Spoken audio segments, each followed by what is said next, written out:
She had served thousands of customers without a single complaint. But on this Tuesday morning, a man walked in who didn't want service. He wanted a victim. Mara became his target for no reason except that she was there, smiling and defenseless. By noon, her life was in ruins. By midnight, she had made a decision that would haunt him for the rest of his life. Mara had been working at the Grand Meridian Hotel for 3 years. She knew every corner of the marble lobby, every crack in the service hallway tiles, every stain on the staff room ceiling that management pretended not to see.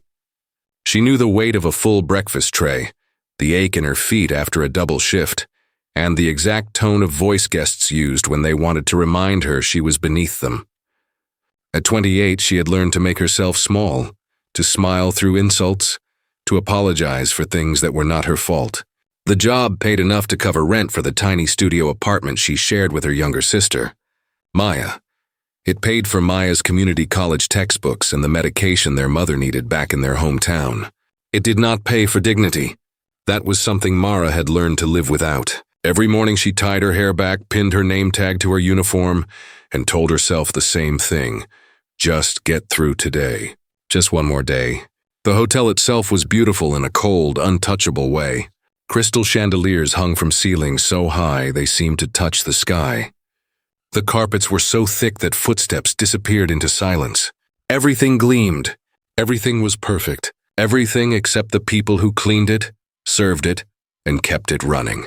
Mara had seen housekeepers fired for missing a single dust spot. She had watched kitchen staff let go because a guest complained about toast that was too dark. The message was clear: you are replaceable. You are nothing. She had learned not to look guests in the eye for too long. She had learned not to speak unless spoken to. She had learned that her opinion, her feelings, her exhaustion did not matter. What mattered was the smile. What mattered was the service. What mattered was making sure the people with money never had to think about the people without it. It was a Tuesday morning when everything started to fall apart. Mara was working the breakfast shift in the hotel restaurant, a place called The Pinnacle. The name always made her want to laugh. The pinnacle of what? Overpriced eggs. She moved between tables with practiced efficiency, refilling coffee cups, taking orders, clearing plates. Her feet hurt. They always hurt. She had stopped noticing. Then he walked in, Victor Kane. She did not know who he was at first. He was just another man in an expensive suit, another guest who expected the world to rearrange itself around him. He sat at a table near the window, did not look at her when she approached, did not say thank you when she poured his water. He was on his phone talking loudly about numbers that meant nothing to her, millions, acquisitions, deals. His voice filled the quiet restaurant like he owned it. Mara took his order. Eggs Benedict, extra hollandaise, coffee black, fresh fruit on the side. She wrote it down, smiled her automatic smile, and walked away. In the kitchen, she clipped the order to the line and moved on to the next table. She had 6 other tables to manage. She had no time to think about one rude guest. But Victor Kane was not just rude. He was something worse. He was the kind of person who tested people, who pushed boundaries to see what he could get away with. When Mara brought his food, he barely glanced at it before pushing the plate away. "This is cold," he said. Mara looked at the plate. Steam was still rising from the eggs. "I'm sorry, sir. I can have the kitchen remake it right away." "Do you know who I am?" he asked. He still had not looked at her face. "No, sir. I own this hotel. I own 15 hotels, and I don't accept cold food." Something twisted in Mara's stomach. She had heard rumors about the owner, a man who had bought the Grand Meridian 2 years ago and never visited, a man who fired managers through email, who cut staff benefits without warning, who treated people like line items on a spreadsheet. She had never seen him. She had hoped she never would. "I'll get you a fresh plate immediately, Mr. Kane," she said quietly. "And bring me your manager. I want to discuss the quality of service here." Mara's hands shook as she carried the plate back to the kitchen. She told the chef what happened, watched him remake the dish with hands that moved too fast, too angry. She knew what this meant. When the owner complained, someone got blamed. Someone got fired. She had seen it happen before. She brought the fresh plate out. Victor Kane took one bite, chewed slowly, then set his fork down. Still not right, he said. The hollandaise is too thick. Do you even train your staff here? Sir, I apologize. What can I do to make this right? You can learn to do your job properly. Other guests were watching now. Mara felt their eyes on her, felt the familiar burn of humiliation spreading across her chest. She kept her voice steady. I'll speak to the chef personally, sir. Would you like to order something different? What I would like, Victor Kane said, finally looking up at her, is for this hotel to meet my standards. Clearly, that's too much to ask. He stood up, threw his napkin on the table, and walked toward the exit. But he did not leave. He stopped, turned back, and raised his voice so everyone in the restaurant could hear. I'll be speaking to management about the incompetence I've experienced here today. Starting with you, he pointed at Mara. What's your name? Mara, sir. Well, Mara, you just cost yourself a job. The restaurant went silent. Mara stood frozen, her notepad still in her hand. Her breath caught somewhere between her lungs and her throat. She had done nothing wrong. She knew she had done nothing wrong, but it did not matter. It never mattered. Victor Kane walked out, still on his phone, already forgetting her. Mara went back to work. She cleared tables. She refilled coffee. She smiled at guests who did not see her. Inside, something was breaking, but she could not afford to let it show. Not here, not now. She had 4 more hours left on her shift. She had bills to pay. She had Maya counting on her. She had learned a long time ago that survival meant swallowing your anger, your pain, your sense of right and wrong. But that afternoon, when her manager called her into the office, Mara knew her survival was about to end. Mr. Reeves sat behind his desk, his face carefully blank. Mara, we've received a complaint from Mr. Kane, he said. He was very unhappy with his experience. I did everything right, Mara said. Her voice came out smaller than she wanted. The food was fine. He was looking for a reason to complain. That may be true. But Mr. Kane owns this hotel, and he's requested that we let you go. The words hung in the air like stones. You're firing me for serving him food exactly as he ordered it? I'm sorry, Mara. My hands are tied. Mr. Kane is very particular about the image of his properties. He feels that the service today did not reflect our standards. Your standards. Something hot and sharp rose in Mara's throat. I've worked here for 3 years. I've never been late. I've never complained. I've covered shifts when people called in sick. I've cleaned up messes that weren't mine to clean. And you're firing me because a billionaire threw a tantrum? I understand you're upset, do you? Mara stood up. Her hands were shaking. Do you understand what this means? I have rent due in a week. My sister needs textbooks for next semester. My mother's medication costs $200 a month. And you're taking my job away because one man decided to flex his power? Mara, please. You're making this harder than it needs to be. No, Mara said. You're making this exactly as hard as it is. She walked out of the office, past the desk where she had clocked in 1,000 times, past the staff room where she had eaten hurried lunches, past the locker where she kept her spare shoes. She did not cry. She did not scream. She moved through the hotel like a ghost, collecting her things, ignoring the sympathetic looks from co-workers who were relieved it was not them. She was almost at the exit when she saw him again. Victor Kane standing in the lobby, laughing with someone in another expensive suit. He looked relaxed, comfortable, completely unbothered. He had destroyed her life before lunch and forgotten about it by dinner. Mara stopped walking. Every instinct told her to keep moving, to leave quietly, to disappear the way she was supposed to. But something inside her had finally broken all the way through. She walked toward him. Mr. Kane, she said. He turned, surprised to see her still there. I just wanted to thank you, Mara continued. Her voice was steady now. Thank you for showing me exactly what kind of man you are. Thank you for reminding me that people like you think people like me don't matter. Excuse me? You heard me. You fired me today because you could. Not because I did anything wrong. Not because the service was bad. But because you wanted to remind everyone in this building that you have the power, and we don't. You need to leave, Victor Kane said. His face was turning red. I am leaving. I just wanted you to know that your power, it's empty. It's built on stepping on people who can't step back. And one day someone is going to stand up to you. Maybe not today. Maybe not tomorrow.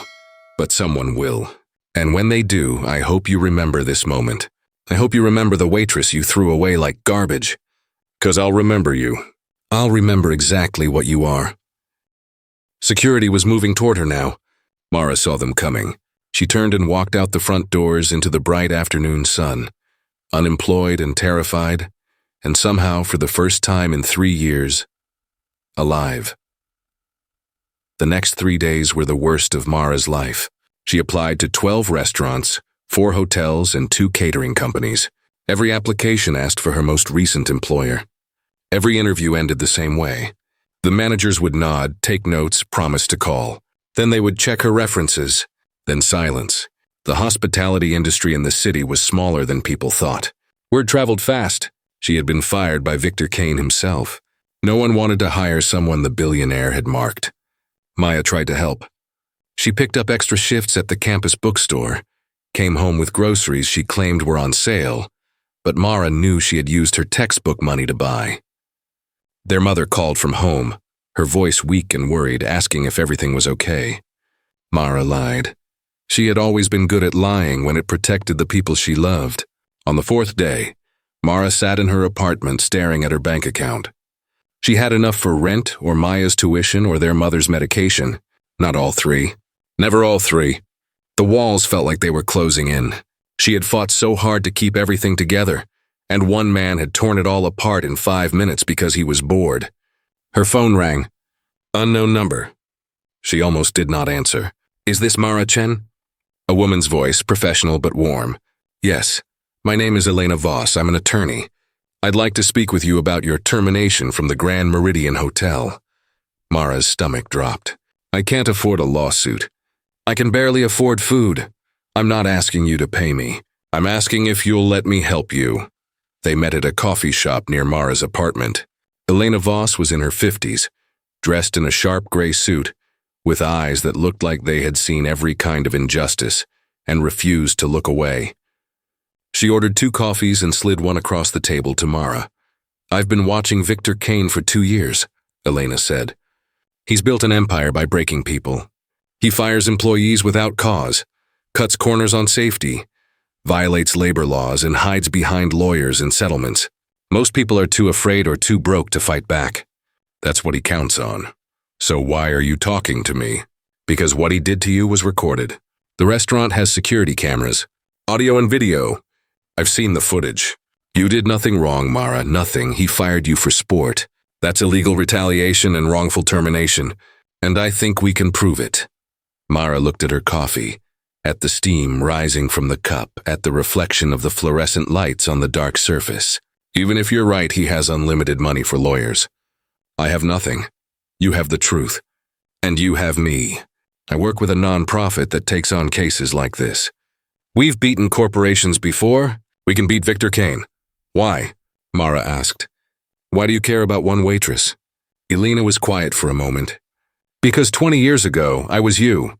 I was a paralegal at a firm and a partner assaulted me. When I reported it, I was fired. No one would hire me. I lost everything.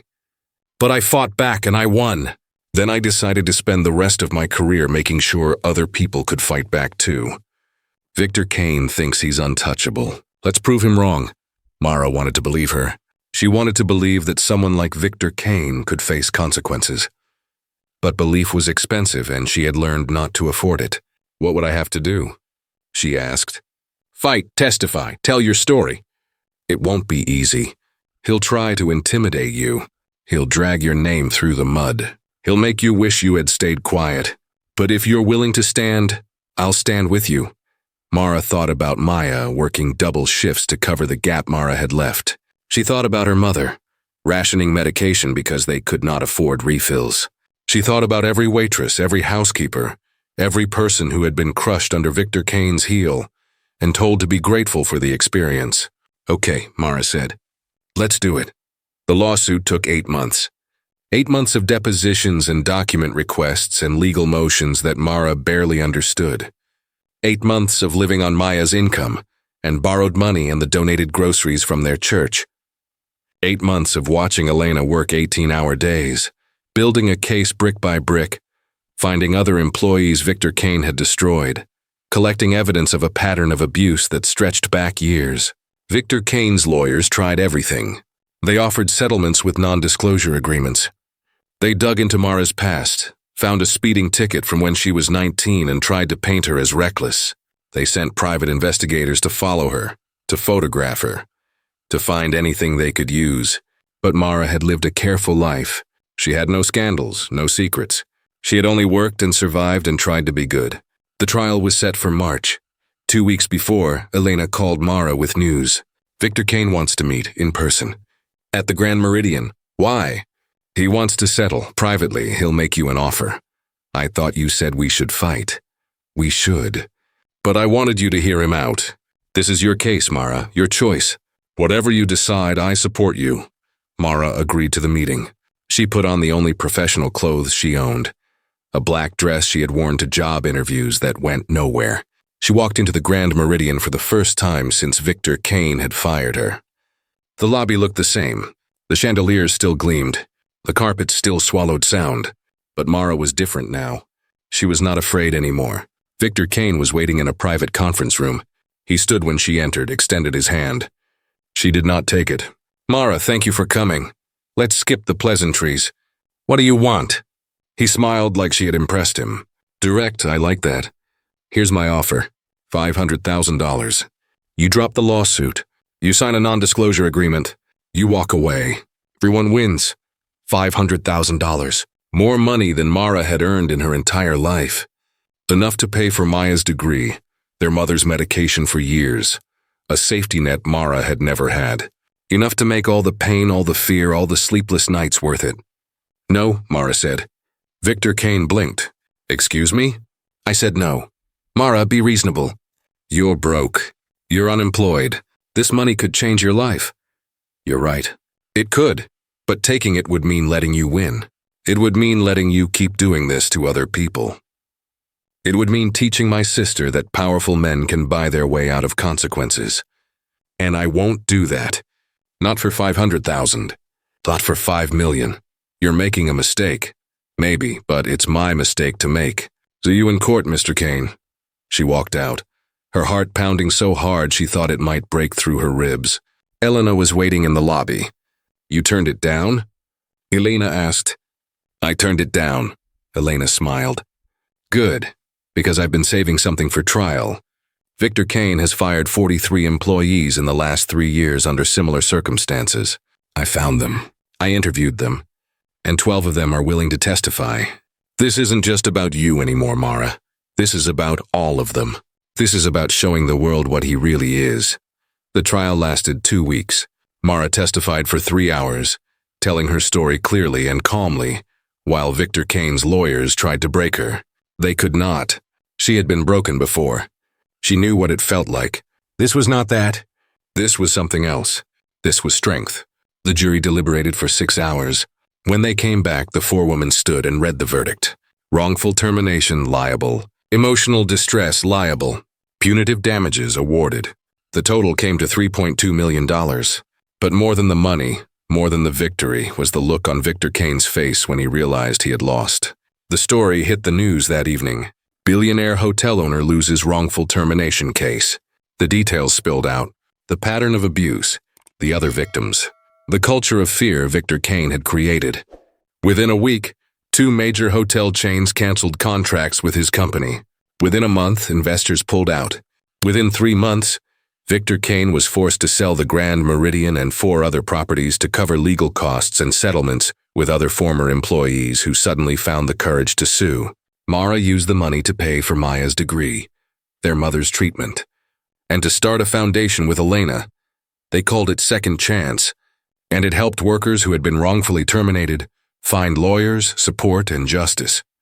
They could not save everyone, but they could try. 6 months after the verdict, Mara was walking past the Grand Meridian when she saw Victor Kane on the sidewalk. He was alone, no assistant, no entourage. He looked smaller somehow, older. He saw her too. For a moment, they just looked at each other.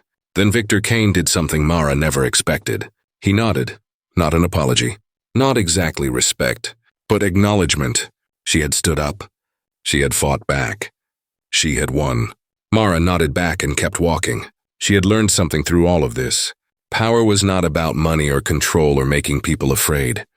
Real power was knowing who you were and refusing to be anything less. Real power was standing up even when you were terrified. Real power was believing that you mattered, even when the whole world told you that you did not. Victor Kane had tried to make her disappear. Instead, she had made him see her, and in the end, that made all the difference. Have you ever felt invisible? Have you ever been treated like you didn't matter? Mara's story is about more than one waitress and one billionaire. It's about every person who's been told to stay quiet, to accept mistreatment, to be grateful for scraps. It's about finding the courage to say no, even when saying yes would be easier. What would you do in Mara's position? Would you take the money and walk away? Or would you fight for something bigger than yourself? If this story moved you, hit that like button. Share it with someone who needs to hear it. Comment below and tell us where you're watching from. And subscribe so you never miss stories about people who refuse to stay down, who stand up against impossible odds, who prove that courage doesn't require wealth or power, just the decision to matter. Remember, you are not invisible. You are not replaceable. You matter. Don't let anyone tell you otherwise.